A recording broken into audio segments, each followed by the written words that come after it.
Hello, my dear students. Today we will discuss class 10 chapter 7 reproduction.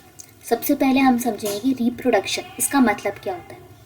री मतलब होता है अगेन और प्रोडक्शन मतलब होता है फॉर्मेशन. जिस चीज़ का दोबारा फॉर्मेशन हो सकता है उसे बोलता है रिप्रोडक्शन. तो रिप्रोडक्शन की ज़रूरत क्या है, एक्चुअल में रिप्रोडक्शन की हमारी नीड क्या है. समझ लो, अगर ऐसा हुआ कि रिप्रोडक्शन होता ही नहीं तो आपको अपने आसपास जो इंसान दिख रहे हैं ना, ये आपके चेहरे चपाटे दोस्त वगैरह, ये आपको दिखते नहीं. आपको ना पेड़ पौधे कुछ भी, जानवर वगैरह कुछ भी नहीं दिखते. तो ये सब आपको इसलिए दिख रहे हैं क्योंकि क्या है, प्रोसेस रिप्रोडक्शन का. रिप्रोडक्शन नहीं होता तो आप लोगों को अपने आसपास जितनी भी लिविंग ऑर्गेनिजम्स है वो दिखते नहीं. जो भी ऑर्गेनिज्म का रिप्रोडक्शन होना बंद हो जाएगा वो ऑर्गेनिज्म यहाँ की पृथ्वी के एग्जिस्टेंस से ख़त्म हो जाएगा, वो आपको दिखेगा नहीं. इसलिए रिप्रोडक्शन एक एसेंशियल है, ज़रूरत है हमारी. मतलब ऐसा नहीं कि इसके बिना इंसान ज़िंदा नहीं रह सकता. ऑब्वियसली उनकी लाइफ रहेगी, बट ये है कि आगे की जनरेशन पॉसिबल नहीं हो पाएगी अगर रिप्रोडक्शन प्रोसेस नहीं हुआ तो इस दुनिया में.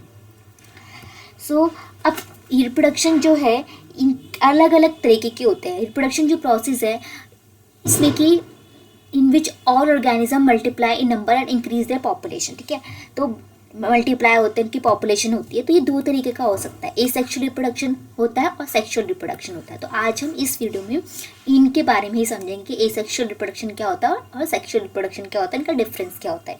ठीक है, एग्जाम में आ जाता है कि right difference between sexual and asexual reproduction. ठीक है, और पर्टिकुलरली अलग अलग भी पूछ लेते हैं, लेकिन बता रही हूँ टाइप की क्वेश्चन. तो अब एक यहाँ पे एक टर्म आएगी जो मैं आपको बताना चाहूँगी कि जो बायोलॉजी है ना, उसकी अपनी अपनी टर्म्स होती है, तो जिसको समझना ज़रूरी होता है. आम भाषा में बहुत ही आसान टर्म होती है, लेकिन उसका एक पर्टिकुलर इन्होंने अपनी टर्म रखी होती है. जैसे कि अगर यहाँ पे क्या होता है, जो स्पीशीज पहले से ही है, ठीक है, उन्हें बोलेंगे पेरेंट्स. ठीक है, तो मतलब कि पेरेंट्स वो होते हैं जो एग्जिस्टिंग स्पीशी होती है, जो पहले से है. अब जो पेरेंट्स के बच्चे, जैसे कि तुम्हारे मम्मी पापा, तुम उनके बच्चे हो, तो पेरेंट्स के बच्चे को बोलते हैं ऑफस्प्रिंग. तुम क्या अपने पेरेंट्स के ऑफस्प्रिंग हो. ठीक, ऑफस्प्रिंग मतलब होता है कि जो नए ऑर्गेनिजम्स उनसे आते हैं. ठीक है, तो ये वर्ड आपको ध्यान रखना है कि ऑफस्प्रिंग वर्ड आपको काफ़ी दिखेगा कि ऑफस्प्रिंग वर्ड होता है, तो आप कन्फ्यूज मत होना. ऑफस्प्रिंग मतलब कि बच्चे. ठीक है, तो रिप्रोडक्शन हमारे दो टाइप की होगी, सेक्सुअल और एसेक्सुअल. इसके बारे में पढ़ेंगे. पहले हम पढ़ेंगे एसेक्सुअल रिप्रोडक्शन, फिर हम पढ़ेंगे सेक्सुअल रिप्रोडक्शन के बारे में.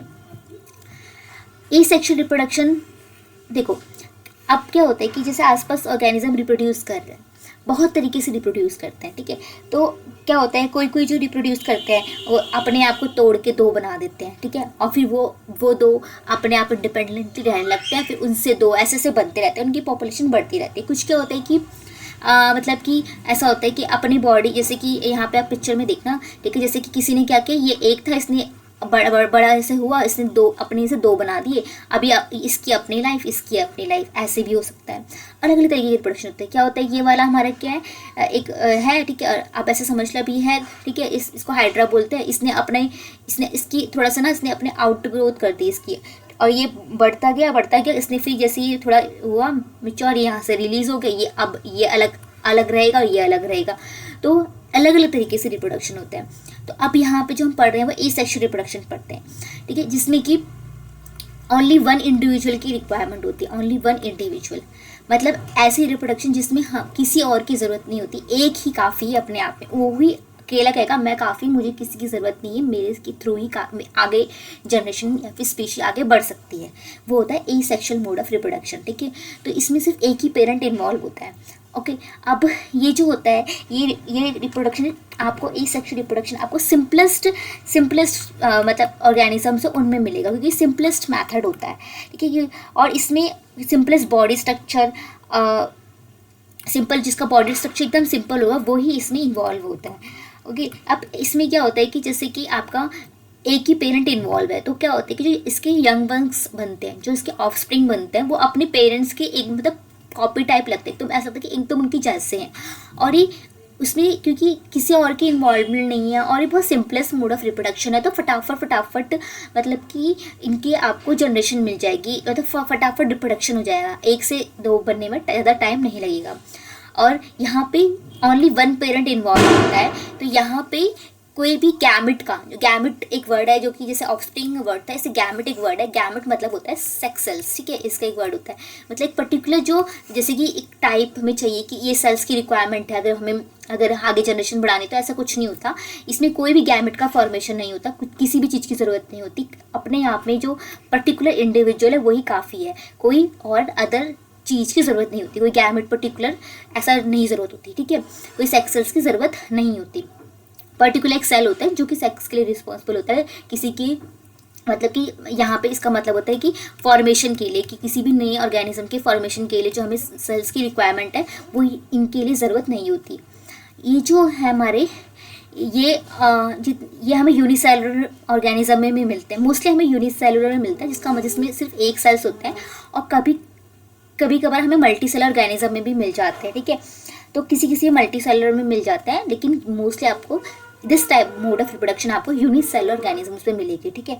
तो जैसे कि आपको बैक्टीरिया में मिल जाएगी, अभी मैंने आपको स्ट्रक्चर दिखाया नहीं है, इस वाला हाइड्रा, इसमें भी मिल जाएगी। ऐसे भी हम पढ़ेंगे धीरे धीरे करके क्या होता है। अभी आपको ना बस सुनते रहो, आपको धीरे धीरे और समझ में आएगा, ठीक है।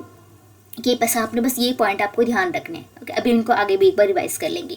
आप सेक्सुअल मोड ऑफ रिप्रोडक्शन, इसमें क्या होता है कि 2 पेरेंट इन्वॉल्व होते हैं। जैसे कि अगर इसके पर्टिकुलर होंगे गैमेट्स होंगे, इसके पर्टिकुलर सेल्स होंगे, और इसके जो कि इन्वॉल्व होंगे in the formation of offspring, और इसके पर्टिकुलर गैमेट होंगे। 2 पेरेंट अलग अलग होंगे, जिसको हम क्या बोलते हैं, एक को बोलते हैं मेल और एक को बोलते हैं हम फीमेल। समझ में आया?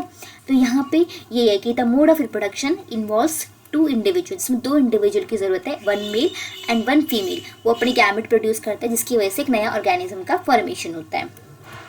देखो यहीं पर यही, जैसे कि टाइप्स ऑफ रिप्रोडक्शन पढ़ा, एसेक्सुअल एसेक्सुअल, इसके जो डिफरेंस आता है, देखो आप डिफरेंस देख लो। एक सिंगल इंडिविजुअल इन्वॉल्व होता है, इसमें 2 इंडिविजुअल्स इन्वॉल्व होते हैं। इसमें गैमेट की फॉर्मेशन की जरूरत नहीं कि एक इंडिविजुअल है, ज़्यादा कुछ नहीं है, यहाँ पे गैमेट बनते हैं पर्टिकुलर, मेल के अलग फीमेल के अलग। फिर इनका जैसे एक गैमेट मेल का बना, फीमेल का बना, फिर इनके जो गैमेट बनी ये आपस में मिलेंगे, फिर ये फ्यूज़ होंगे।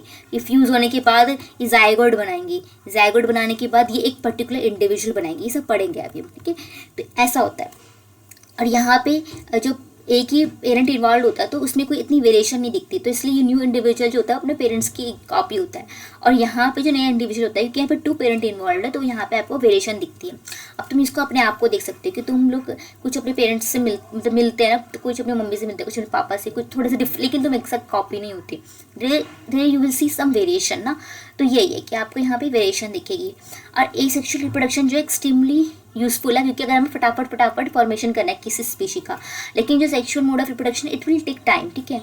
और ये जो अगर लेकिन हमें वेरिएशन चाहिए, कि हम चाहते हैं कि हमारी स्पीशी में वेरिएशन आए, ठीक है, तो उसके लिए सेक्सुअल रिप्रोडक्शन अच्छी नहीं है, कि यहाँ पे आपको वेरिएशन जो है वो यहाँ पे आपको वेरिएशन नहीं मिलेगा, लेकिन आपको इन केस ऑफ यहाँ पे नहीं मिलेगा, लेकिन in case of sexual mode of reproduction you will C variation in species, ठीक है। और अब ये सबसे सिंपलेस्ट है, आपने देखा था कि सिंपलेस्ट है, ये टाइप है, सिंपलेस्ट टाइप है, तो मतलब आपको लोअर ऑर्गेनिजम्स में मिलेगी, और ये थोड़ा एडवांस है, इसलिए हायर ऑर्गेनिजम्स में आपको मिलती है, ठीक है।